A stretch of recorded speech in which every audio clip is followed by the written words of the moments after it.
जगदीश्वर sir, आपसे ही शुरुआत करते हैं। आप लंबे समय रहे हैं पश्चिम बंगाल में, कलकत्ता में।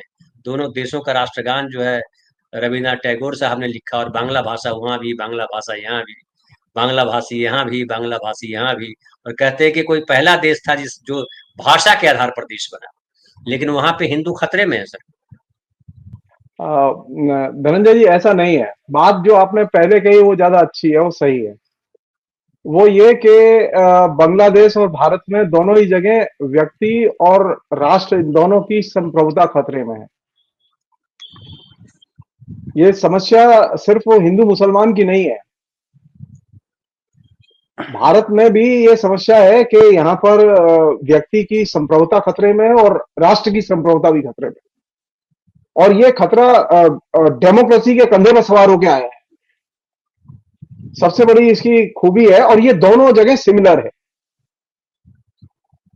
बांग्लादेश में भी जो आए हैं वो डिक्टेटरशिप से लड़ते हुए आए हैं, और वो ये कह रहे हैं कि हम डेमोक्रेसी के लिए आए हैं। लेकिन असल दिक्कत जहां खड़ी हो रही है, जिसकी वजह से आपने जो भास्कर वाली बात बताई, अखबार वाली, कि वहां जो लोग पहले बात कर रहे थे वो बात करने को तैयार नहीं, उसका कारण है कि बहुत ही कॉम्प्लिकेटेड स्थिति है वहां की। कुछ चीजें हैं जो कॉमन है, मैं उसे अब अलग करके नहीं देख सकता। मैंने बहुत पहले आपके चैनल पर बात की थी, और मैंने कुछ चीजें रखी थी, उसके सिम्टम्स यहां थे, लेकिन अब तो वो बिल्कुल खुल के सामने आ गए। उसमें पहली चीज जो है वो ये कि बहुत ही साफ कह रहा हूं मैं कि बांग्लादेश में जो अभी लोग सत्ता में आए हैं, वो स्टूडेंट रिवोल्ट के जरिए आए हैं, और उसमें किस तरह के लोग हैं, किस तरह के लोग नहीं, मैं इसके डिटेल्स में नहीं जाना चाहता। मैं सिर्फ एक चीज बताना चाहता हूं कि ये जो लोग सत्ता में आए, उन्होंने सुप्रीम कोर्ट पर, बांग्लादेश के सुप्रीम कोर्ट पर दबाव डाला है कि जो हमारे शहरी जो आतंकी ग्रुप हैं, उनके प्रति नरम रवैया अपनाए सुप्रीम कोर्ट, और बांग्लादेश में उन लोगों को एक तरह से छुट्टा सांड की तरह छोड़ दिया गया है। ठीक वही फिनोमिना भारत में है कि सुप्रीम कोर्ट से कहा जा रहा है कि वह हिंदुत्ववादी संगठनों के प्रति नरम रवैया अपनाए। अगर मुझसे पूछे तो बांग्लादेश में जो सो कॉल्ड स्टूडेंट रिवोल्ट शुरू हुआ, और उसके बाद जो सरकार आई, उसने जो ब्लूप्रिंट लिया वो नरेंद्र मोदी का ब्लूप्रिंट लिया है। अगर आप गंभीरता से देखें, कुछ देर के लिए भूल जाइए कि वहां हिंदू रहते हैं कि मुसलमान रहते हैं, ये भूल जाइए आप। दिलचस्प बात यह है कि वे अपने यहां जितने भी ये इस तरह के जो आतंकी गिरोह हैं, नीचे फंडामेंटलिस्ट गिरोह है, उनके प्रति कोर्ट लिबरल रवैया अपनाए, नरम रुख अपनाए, इस पर जोर दे रहे हैं। और ये चीज अपने आप में बहुत कुछ संदेश देती है कि दोनों देशों में क्या चीज घट रही है, पहली चीज। दूसरी चीज ये कि एक बहुत ही इंटरेस्टिंग चीज है ये, बांग्लादेश में एक चीज थी जो अभी भी है, वो ये कलर रिवॉल्यूशन। इसके नाम से पूरा का पूरा प्रोपेगेंडा और आइडियोलॉजिकल मॉडल तैयार करके बांग्लादेश को झोंक दिया गया उसमें। और इसका जो बेसिक अर्थ है, जो कि वहां जनता में कम्युनिकेट किया गया है, हमारे यहां तो प्रैक्टिस में है, देश को एक ही रंग में रंग दो, देश को एक ही विचारधारा के रंग में रंग दो, ये आइडियोलॉजिकल मॉडल इसके कंधे पर सवार होकर वहां छात्र आंदोलन आया है, और इसी मॉडल पर सवार होकर इसी पर काम कर रहे हैं पिछले 10 साल से हमारे शासक लोग। तो ये बांग्लादेश और भारत के जो जिसे कह के पर्सपेक्टिव है, उसे थोड़ा सा बड़े पर्सपेक्टिव में चीजों को देखने की जरूरत है, उससे चीजें बहुत साफ नजर आएंगी। सेकंड चीज वो ये कि बांग्लादेश में जिस तरह से पूरा बांग्लादेश डेमोक्रेटिक और फंडामेंटलिस्ट फोर्सेस में बटा हुआ है, ऐसा नहीं कि वहां जो लोग छात्र आंदोलन कर रहे हैं उनमें सारे फंडामेंटलिस्ट हैं, ऐसा नहीं है, वहां डेमोक्रेटिक लोग भी हैं। लेकिन बांग्लादेश में ये एक तो बहुत ही क्लियर कट विभाजन है कि वहां डेमोक्रेटिक फोर्सेज भी है, फंडामेंटलिस्ट फोर्सेज भी है। और बाई चांस की बात देखिए, भारत में भी ये विभाजन संयोग से निर्मित है कि यहां डेमोक्रेटिक फोर्सेज भी है और फंडामेंटलिस्ट या फासिस्ट फोर्सेज भी। इस दृष्टि से अगर आप देखें तो बांग्लादेश और भारत में कुछ चीजें बहुत ही कॉमन घट रही हैं। ये पर्सपेक्टिव अगर नहीं होगा तो ये लगेगा कि बांग्लादेश तो अलग है और भारत तो बहुत ही सुंदर और डेमोक्रेटिक देश है। नहीं, बांग्लादेश और भारत दोनों में व्यक्ति की और राष्ट्र की दोनों की संप्रभुता और स्वतंत्रता खतरे में है। पहली चीज जो मैं आपसे बुनियादी कहना चाहता हूं इसके बिना बांग्लादेश का और भारत का पर्सपेक्टिव नहीं बनेगा। वहां जैसे अल्पसंख्यक खतरे में, यहां पर भी अल्पसंख्यक खतरे में, वहां पर भी नागरिकों का जीवन खतरे में, यहां पर भी नागरिकों का जीवन खतरे में, वहां पर भी लोगों की आर्थिक आमदनी लगातार धराशायी हो रही है, यहां पर भी धराशायी हो रही है। कोई ऐसी चीज नहीं है जो वहां घट रही हो यहां ना घट रही हो, ऐसा नहीं है। फर्क सिर्फ इतना है कि हमारे यहाँ मोदी है और वहां पर यूनुस साहब। यूनिस। एक और चीज वो ये कि हमारे यहाँ जो व्यक्ति की और राष्ट्र की जो संप्रभुता है, और बांग्लादेश में व्यक्ति और राष्ट्र की संप्रभुता है, इन दोनों चीजों को खतरा किससे है? फेक फेक खबरें, फेक प्रोपेगेंडा, इन दोनों ने वहां के और यहां के दोनों के सिस्टम को एकदम पंक्चर कर दिया है। और ये एक ऐसा बवाल है जिस पर कि जैसे अभी आपने पढ़ा होगा और आपने बताया भी अच्छे से कि वो जो चिन्मय दास के वकील के बारे में जो वीडियो चल रहा था वो मालूम पड़ा फेक है। बांग्लादेश की ब्यूटी है कि बांग्लादेश में फेक फैक्ट चेकिंग मशीन नहीं है, वहां कोई सिस्टम नहीं है। तो मीडिया जो है वहां जो भी आता रहता है अल्लम गल्लम वो भी सब चलता रहता है। वहां कोई फैक्ट्स को जानने का कोई सिस्टम नहीं है। भारत में सिस्टम है, लेकिन भारत में फेक खबरें और फेक का प्रोडक्शन इतना विशाल है कि वो पूरे के पूरे भारतीय उपमहाद्वीप को प्रभावित किए हुए। हमको ये लग रहा होगा कि बांग्लादेश के बारे में तो बांग्लादेश पर असर नहीं होगा हमारी खबरों का, नहीं नहीं, बांग्लादेश पर असर होता है हमारी खबरों का, फेक खबरों का भी असर होता है। पाकिस्तान पर भी हमारी फेक खबरों का असर होता है, सिर्फ भारत पर ही नहीं होता है। इसलिए ये जो पूरा का पूरा प्रोसेस है ये ग्रांड मॉडल है।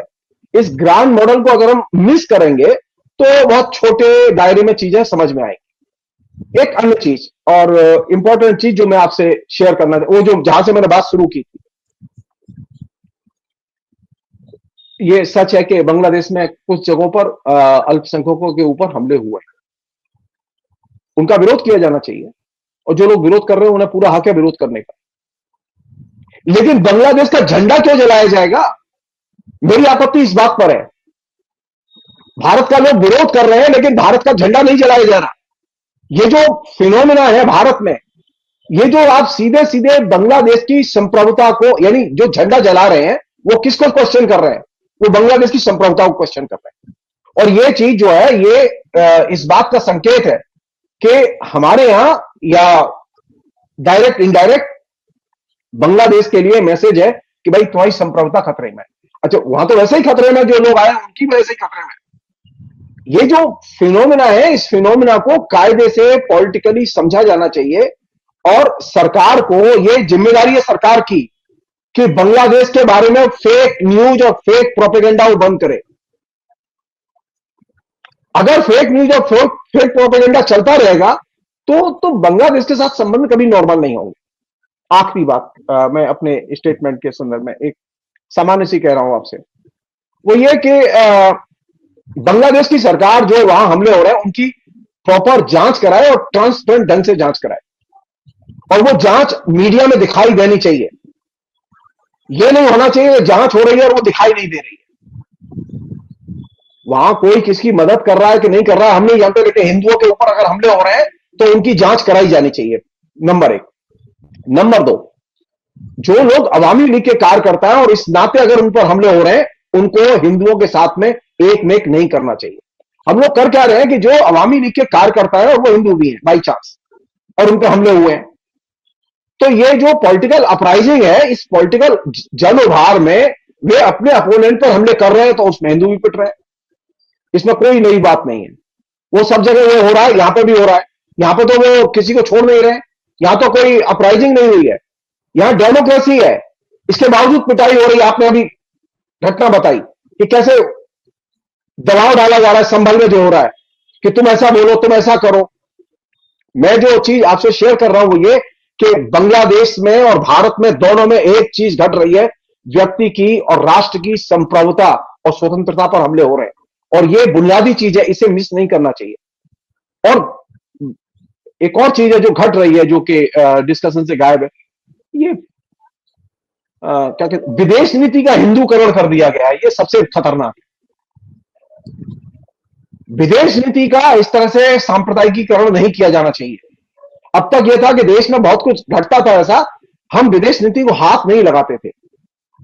लेकिन पिछले 10 साल में एक एटीट्यूड डेवलप हुआ है सरकार का कि अब विदेश नीति सीधे सीधे गृह नीति का एकदम रिफ्लेक्शन बन गई है, प्रतिबिंबन बन गई है, और इसने एक नया संकट पैदा किया है कि वो ये कि अब विदेश नीति वो कम्युनल नीति में कन्वर्ट हो गई है, और ये चुनौती है हमारे लिए।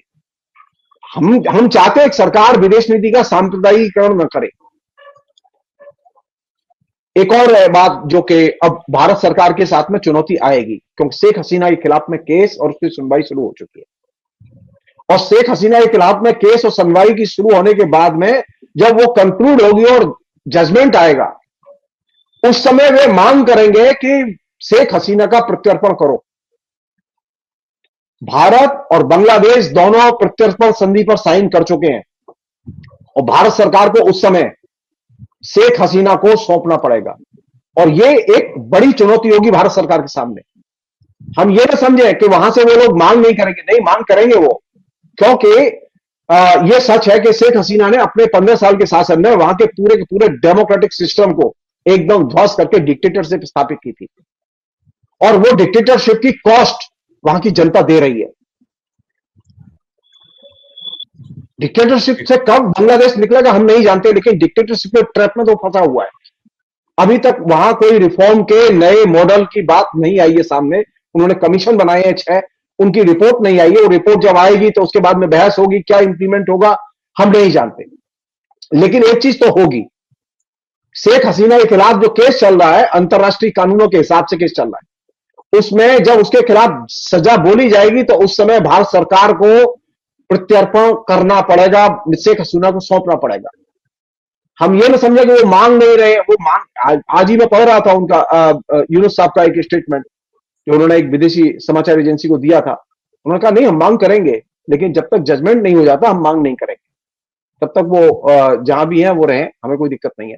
मैं जो चीज आपसे कहना चाहता हूं ये, दोनों जगह डेमोक्रेसी खतरे में है, माइनॉरिटीज खतरे में सिर्फ नहीं है।